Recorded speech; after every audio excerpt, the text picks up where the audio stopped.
Hello everyone, my name is Stanley St. Bros, and today we're going to be talking about the Semplica Girl Diaries. Now, before I go into summary analysis of this work, please remember to leave a like, subscribe, and or comment so that the channel can continue to grow. Now, in this work, we meet a man that's 40 years old, and he's keeping a diary. From the get-go of this work, what happens is that he gets invited to this party. His eldest daughter Lily goes with him to this party, and the thing is, they're not that wealthy. They don't have that much money. And at this party, they realize how poor they are. And Lily, her birthday is coming up, and she's recognizing how her friend is living a much better life, how her friend has more money, and they have these things called these Semplica girls. Semplica girls are living human beings, living women that come from poor countries, and basically they come to this futuristic society. Holes get drilled into their heads, and something goes through their brains, and they get hung up as ornaments. So real living people, they get hung up as ornaments. They get paid for this, and they usually send most of the money back home to their families.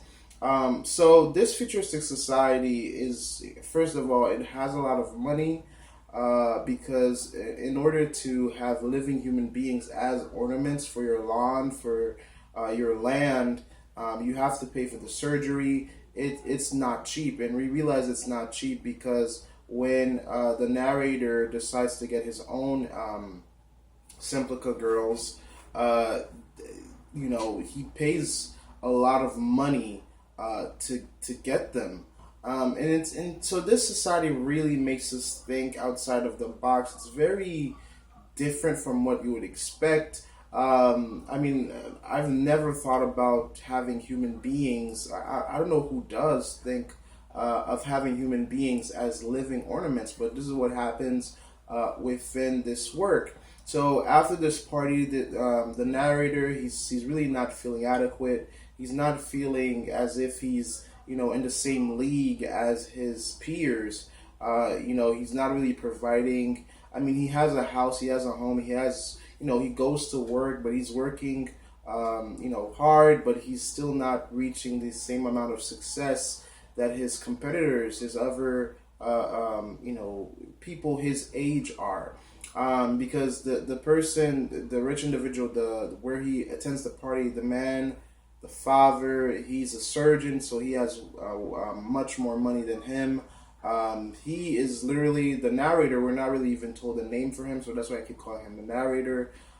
We just know that he's using a lot of credit cards. He's living on credit cards. He doesn't have that much money. His wife doesn't really come from that much wealth, or at all. So the family is struggling to pay everything. Again, they have shelter, they have a house. At the beginning they have shelter, they have a house, they have food to eat, but that's not enough. They want to compete, they want to have success, and it costs them, because what ends up happening is that the narrator, he wins the lottery, he wins a scratch off for $10,000, and he decides to spend it on his eldest daughter Lily on her birthday party, and he gets his own Semplica girls, and this company comes in. The company puts up the Semplica girls, and pretty much Lily is very happy because her father got her exactly what she wanted. Her friends come. Everybody admires the Semplica girls that they got, and how their lawn is newly made, and everything is looking beautiful, everything is looking lovely. And so, the story makes you think about, human history, and how, humans, we've kind of done this to each other before, where we use each other to benefit ourselves or to please ourselves. I would say slavery is much like this. The Semplica girls, yes, they're getting paid, and yes, they're sending money back to their families, but at the same time, it's a very horrific. I mean, I guess it's better because it's. I mean, I guess what the Semplica girls are, it's better than slavery since it's not their freedom being taken away. They choose to work, have this job. I guess it is technically a job. They decide to have the holes drill into their heads and have this thing go into their brain. Um, it's all choices that they make, and they're willing to do this for the money. But still, it's very horrific and morbid that, if you want to help your fellow man, your fellow brother, and your fellow human sisters, this society comes up with this living human lawn decoration, which really makes me think about just humans in general. How, if you really think about it, a human life is not, to humans at least, a human life is really not worth that much. When you think about the atrocities and the horrors that have been committed around the world in history, a human life to other human beings is not really worth that much, because when someone dies, when something bad happens to someone you know nothing about, that's not your friend, that's not your family member, that's not your acquaintance, and it just passes for a few seconds on the news, you're like, well, that's sad. I mean, most people don't even have time to say that. It's just, it's in your background. And so taking people as lawn ornaments, I think some human beings are more than capable of doing that in the real world. The only person within this work, within the Simple Girl Diaries, that has a problem with this lawn ornament thing is Eva, the narrator's youngest daughter, and she ends up setting the Semplica girls free, which is very bad because she ends up putting her family in financial turmoil because the company that did the yard and put up the Semplica girls, it wasn't for free. They had to pay for it to be done, and the Semplica girls weren't, going to stay there forever.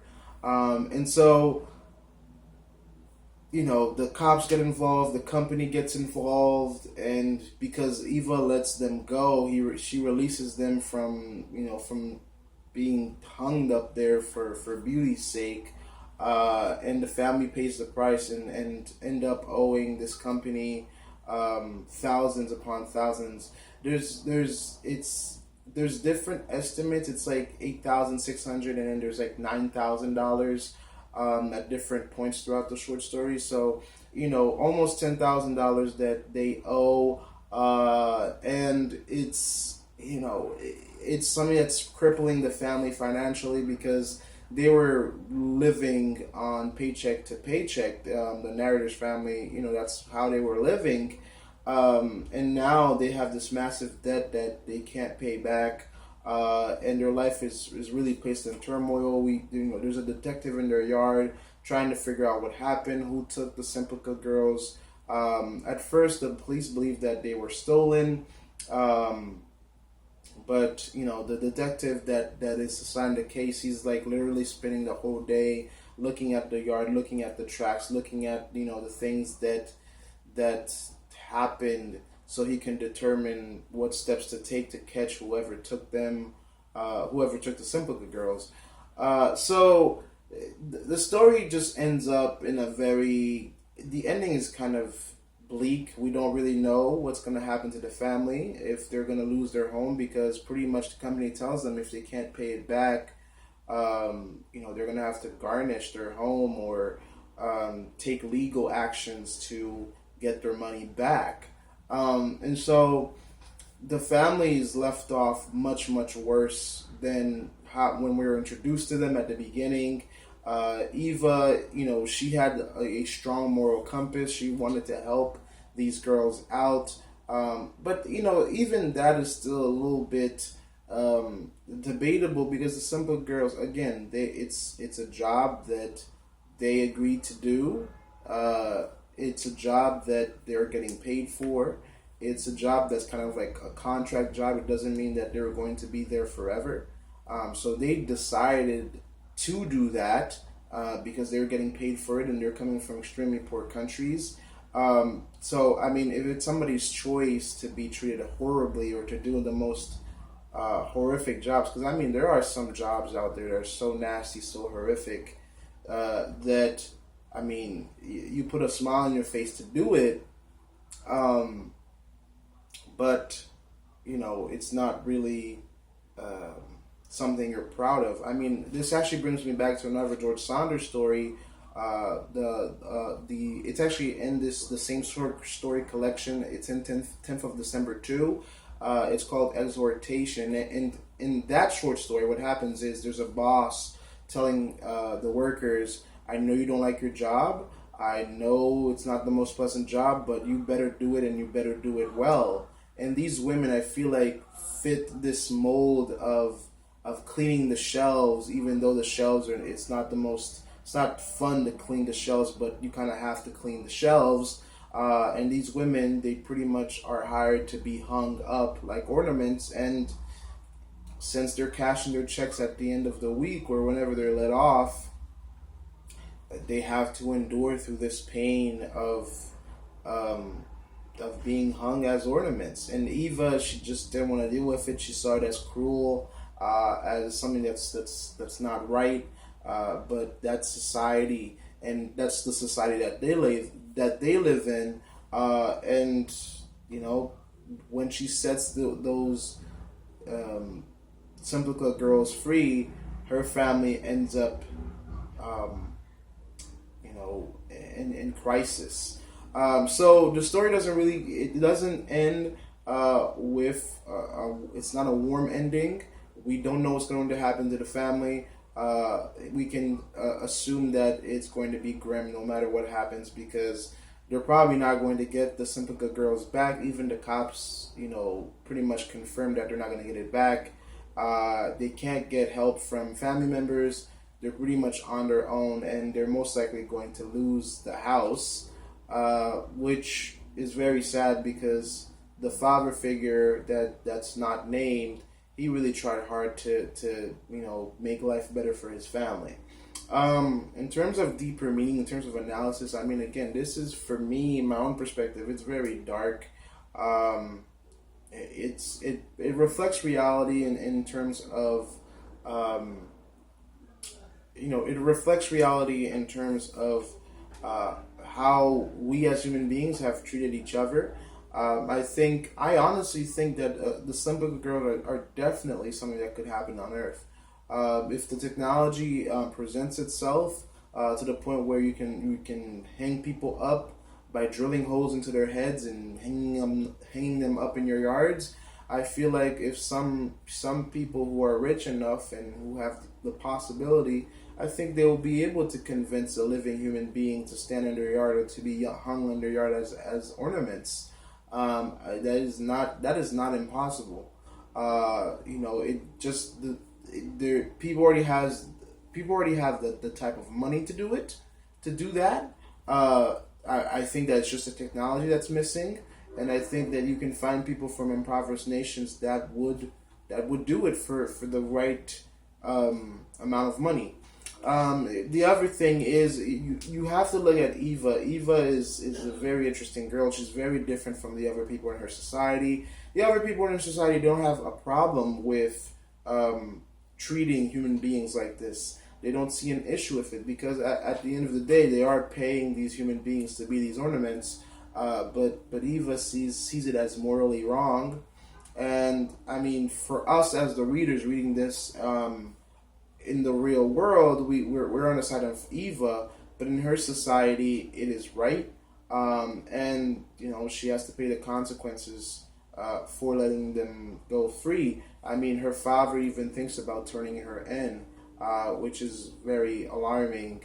I mean, she did set them free. She did take that action, but at the same time, her father really thought about, man, if I, take her in, I wouldn't have to pay this money, and I probably wouldn't lose my house.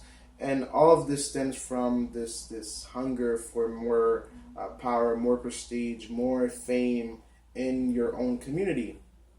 I think a lot of people do have this tendency not to ever find like this area of being content with what you had, because I think that if this narrator just was content with his life, maybe teaches kids that, some people just have it better than us. I mean, I'm not saying not to go for upward mobility, but I'm by this story alone, I'm telling you that upward mobility can be the source of your destruction. Because in this family's hunger for upward mobility, and more stuff, more prestige, more outside fame from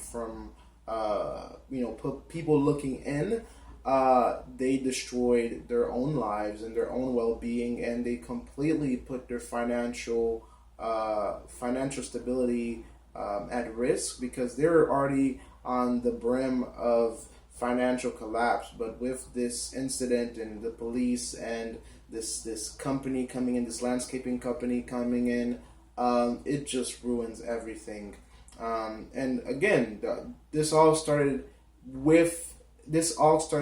started and end with the pursuit of wealth and more material goods, because the father, the narrator, he won $10,000, from scratch offs, and that's what gave him the money to get the Semplica girls, and that luck just bought him bad luck, which is very interesting, because if he had never won that scratch off and never had spent it on his eldest daughter Lily,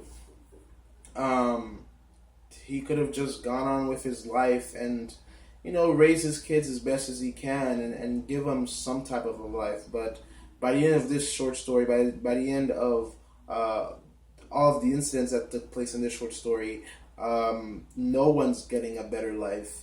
Everybody's just getting a worse one. So yeah, that those are all my thoughts on the Semplica Girl Diary. Please remember to leave a like, subscribe, and or comment, and I'll see you guys in my next video.